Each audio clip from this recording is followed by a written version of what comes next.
up, Sauce Gang, and welcome back to the channel. Hot Sauce Beats are with a banger Skibidi toilet analysis reaction for you. That's right, as you guys know, the Foot Boom himself dropped the newest Skibidi Toilet 77 Part 2, and a lot happening there. And what we like to do is we like to peep out Elite Cameraman's analysis and figure out what went on, because Elite Cameraman just dropped Secret Agent Mystery and Upgraded Camerawoman, Skibidi Toilet Episode 77 Part 2 analysis in theory. And chat, that's right, it's time! It's time to find out them secrets and see what happened, because a lot happened in that episode and I need to see it broken down. But before we do, please show Elite Cameraman some love by subscribing to the channel and chat. We're trying to get to 250,000 subs. So if you haven't yet, please smash that subscribe button and join the Sauce Gang family. But enough talking, let's get to reacting and roll that bomb ass intro. Hot Sauce Beats is finally here. Hot Sauce Beats is finally here. Eat, sleep, make beats. Eat, sleep, make beats. Hot Sauce Beats. Woo woo. Hello, all right, chat. You know how we kick this off. Hello, everyone. Elite Cameraman here. Episode Hello, 77, Cameraman. Part 2 just came out, and holy moly, there is a lot of stuff to talk about. We thought this episode wouldn't have crazy details, but contrary to our belief, Boom blessed us with some crazy scenes that might give us some clues on who the secret agent is. Not just that, but we also watched some insane fight scenes and were introduced to some of the new upgraded cameraman agents who look extremely dope, baby. especially Camerawoman. I don't know how Boom did it, but after this episode, her simp army might rival TV Woman's simp army. This episode also had kind of a good ending, but I need to remind you that Boom said it's likely that episode 77 will be 4 parts in total, while also mentioning that the Titans would appear, which means there is a very likely chance that things will go to shit in part 3 or 4. But before we get into talking about all this, make sure to like this video and subscribe to support me on my journey to rising TV Woman and Camerawoman. Anyways, here we go. The episode starts right where part 1 left off, and we instantly see the squad getting attacked by the Astros. If you have watched my last video, you'd know that this scene was leaked by Boom already. And looking at the confidence of Jacked Mutant, it seems like they may have already been fighting Astros before this fight, because he rammed onto them as if he knew he'd definitely win. Right. But at the same time, we can see the SWAT mutant struggling a little in the back.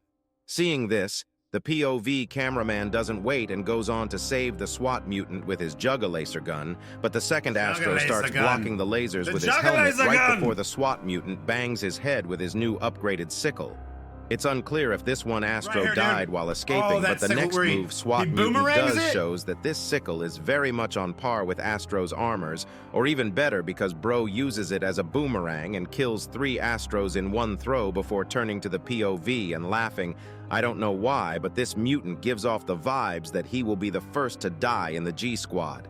He flies away to kill more Astros, he don't have but main right character at this plot moment, armor, chat. the POV sees something in the ground. You might think that it's unclear where this frame came from, but if we watch the moment where the SWAT mutant flies carefully, right as he starts using his jetpacks, we can see the picture frame dropping from his back, and the POV finds the frame on the ground randomly. This frame looks very important because we can see that it was taken in 1986 at the Alpha Hills lab to showcase the Special Government Object Defense Service. It seems as so that the one in the middle is the SWAT mutant, but what's that on the back? We can see the secret agent talking with another SWAT member with a scientist next to him, and a red arrow with a question mark is pointing at it. Whoever dropped this frame knows something is up with the secret agent, which means after seeing this, the detective cameraman might want to have a talk with the SWAT mutant, or even the whole G Squad. It's likely that the SWAT mutant and maybe even the other G Squad members might have an idea on who the secret agent truly is, and they might be able to enlighten us on what his goals are. Enlighten us, brother! The only problem is, if the secret agent knows this, what if he doesn't want this to get out? Will he make it so that the SWAT mutant dies before he can explain anything he knows? Take out the G-Squad. It's really suspicious that Bro put a question mark on the secret agent. Is it because they've come in contact after everything? Or did they already know something was up even before the toilets invaded Earth? I'm confident that we'll get a follow-up on this later on in the series since it's a huge deal, so we'll talk more about it when it comes up. Huge. After the POV looks at the picture frame, the battle starts expanding to where he is, and we see the DJ Toilet attacking an Astro Toilet right before he pulls one of the craziest moves ever recorded in Skibidi history. The Astro starts shooting the DJ Toilet after DJ Toilet's laser attack, but the goddamn DJ Toilet pulls a Gojo and Bro uses his speakers to stop the laser bullets in the air with his speakers, as if Bro can use infinity, that was dope. and he also boosts his speakers to deflect the bullets. Bro might be Neo sick. and Gojo at the same time. I don't think anyone can make fun of DJ Toilet after this move. But even though he deflects the bullets, that's not what kills the Astro. Instead, a blue energy hits it, knocking it off, and we are introduced to the new upgraded large cameraman who is the GOAT himself. Bro comes in punching the Astro before enabling his shield to protect himself, and gliders through the ground with his boosters to kill the Astro with his crazy chainsaw sword. Bro might be him. His artillery is actually insane. Bro has a sword, a shotgun, a shield, and that laser weapon in his hands. Plus, we'll see in a second, but he can transform his hand just like Titan Cameraman. The scientists working in camera headquarters really outdid themselves, and it looks like it's not just one large cameraman who has these upgrades, but literally every new large cameraman that we'll be seeing will have these mass-produced upgrades. After he looks at us, 4 Astros come out of nowhere, and we see his heroic posture from the back, right, as he changes his left hand to a magnet weapon to pull one of the Astros and blow his head up with his shotgun. His shotgun also seems like it has quite the range, but in the same time. The Astro's weapons are still too powerful because even with the shield and all the upgrades, we still see the large cameraman getting some damage. I also do wonder if the cameras on their shoulders are working, and if they can see multiple POVs at once. Ooh, good or are question. those just for the people in the headquarters to gather data and info? After we see the newly upgraded large cameraman get help from the reinforcements to kill the 4 Astros, the POV starts turning to his right to see who else has came to help, and we see the whole new squad arriving. If you look carefully, there are a bunch of new stuff. But before I start talking about all the new stuff, what the hell is that cameraman doing on the sidewalk? Is Bro brain dead? Look at him. He is doing one-arm push-ups as if Bro has muscles, and there isn't a war going on around him. If you look carefully, though, you can see that the other large cameraman also has exactly the same weapons, and the new cameraman are also very much stacked with new upgrades. There is one thing that's different about the cameraman next to us, though. Bro has cat ear headphones. Bro might be addressed to impress Enjoyer. Also, all the camera vehicles he does, dude. Look at those cat ear headphones. have been upgraded, and they look sick. If you look at the air, there are a bunch new air vehicles as well. It seems as so that the cameraman are fully ready for the next phase of the war. I hope we get to see what TV Man and Speaker Man are going to do as well, because we know the Speaker Man got some minor upgrades, but we've never seen TV Man getting any upgrades yet. It will be exciting to see.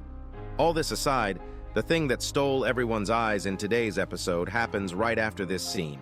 Right after the sniper cameraman attacked the Astro on the right, and the attack doesn't do much. We see 2 mace plungers literally sticking on the Astro's neck and exploding the helmet, which reveals us the new version of Camerawoman, and she is so sick, thick, and slick. Look at her bra. I might have to rethink my simping choices. Her new design is like 1,000 times better than the old version.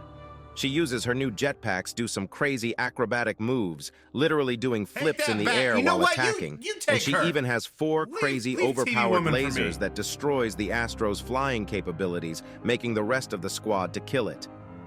Even the jacked mutant is impressed because Bro pulls down his glasses to check her out and says, "Damn, here you go. Listen to it yourself because it was so funny." It was.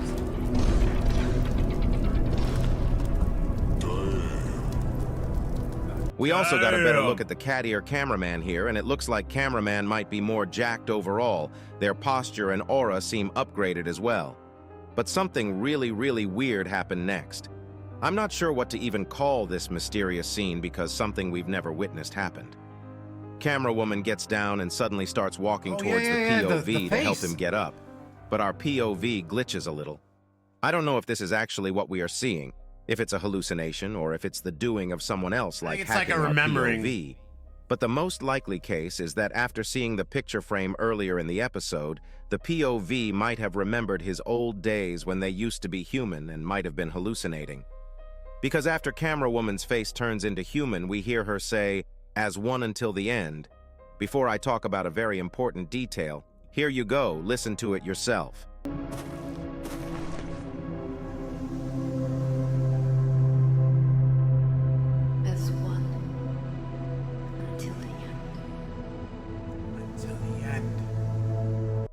Right as we hear this, you can see that her mouth was cut, but the flashback we watched in episode 73, I don't remember seeing it.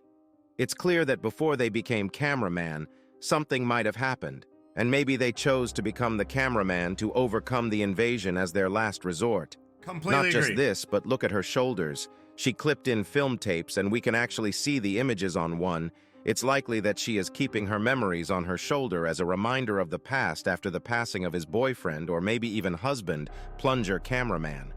She definitely will be having a huge role going Oh goodness, yeah, I didn't even recognize, I didn't even see that. Good catch, forward, and I bruh. can't wait to see her more.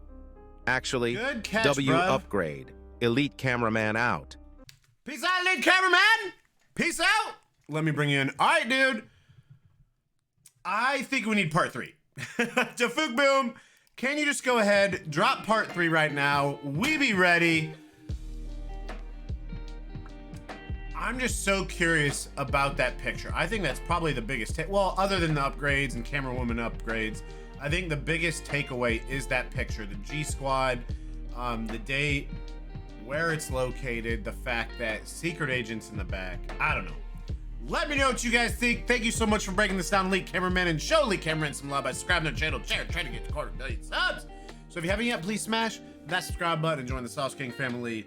Enjoy the rest of your day, and remember, it's eat, sleep, and make beats, and as usual, be kind to one another, and that's all I got. Boom, I'm out. Cool. Got nothing but love for the Sauce King.